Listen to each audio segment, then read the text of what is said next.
जी, तो मैंने सीक्रेट बता दिया है शादियों में बनने वाली आलू बुखारे की चटनी का, जो कि बहुत लजीज बनेगी। मुकम्मल रेसिपी देखिएगा, कोई स्टेप मिस ना कीजिएगा। बिस्मिल्लाहिर्रहमानिर्रहीम, अस्सलामुअलैकुम। हुदैफ़ास किचन में सबका वेलकम है। आज मैं लेके आई हूँ आप लोगों के लिए शादियों में बनने वाली आलू बुखारे की चटनी, जो कि बहुत आसान है। और अगर वैसा टेस्ट ना आए तो मुझे कमेंट करके लाजमी बताइएगा।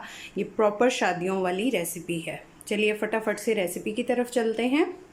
तो सबसे पहले मैंने नॉन स्टिक जो है वो कढ़ाई ले ली है और फ्लेम मैंने बिल्कुल मीडियम टू लो पे रख दिया है।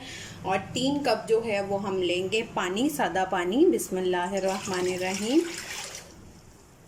और इसको थोड़ा सा पकने देंगे और इसमें साथ ही जो है वो हम ऐड कर देंगे आलू बुखारा। ये 1 पाव आलू बुखारा है और इसको मैंने अच्छी तरह वॉश कर लिया है।